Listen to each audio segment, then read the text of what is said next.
In 1879, the state of Connecticut enacted a law prohibiting anyone from using contraceptives. For over 80 years, the law had generated only one prosecution. Though rarely enforced, the law remained on the books, undisturbed. That was until the late 1950s, when an obstetrician named Dr. Lee Buxton challenged the statute's constitutionality in state court.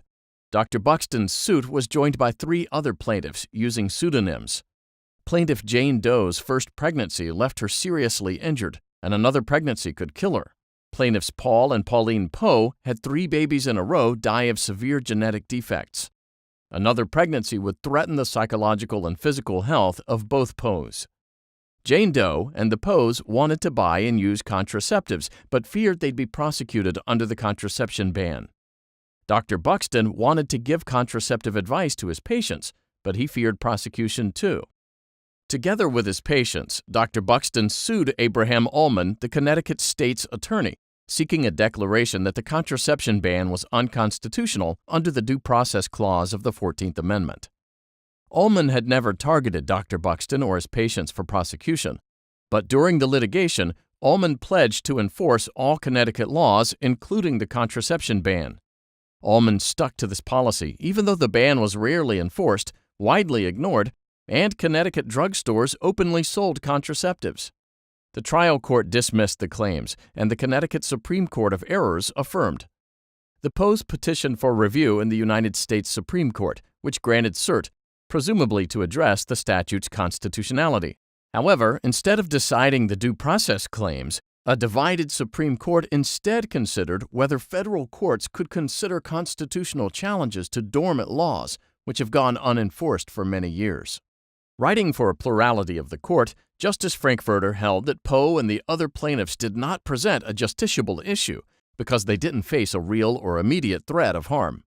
Article 3 of the United States Constitution gives federal courts jurisdiction to decide cases and controversies. This means that federal courts may only hear cases where a genuine controversy exists between genuinely adverse parties. This principle is applied in a few different ways. If a law doesn't directly affect a plaintiff, the plaintiff lacks standing to challenge the law.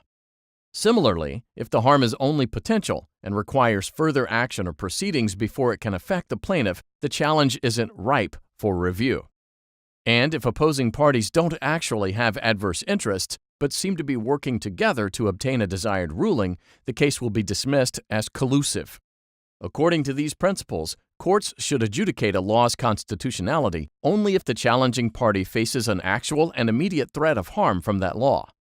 In this case, Connecticut hadn't enforced its contraception ban, even when drugstores across the state openly sold contraceptives. In 82 years of the law's existence, only one prosecution had ever occurred, and that case resulted in dismissal. So, despite Ullman's general intention to enforce all Connecticut laws, Poe and the other plaintiffs couldn't demonstrate a real fear of prosecution if they were to buy or use contraceptives. As a result, their claims were dismissed. Justice Brennan concurred in judgment. Brennan thought the real issue was whether Connecticut would allow the opening of birth control clinics. Because the state never enforced the law against individuals, private contraceptive use was not really at stake.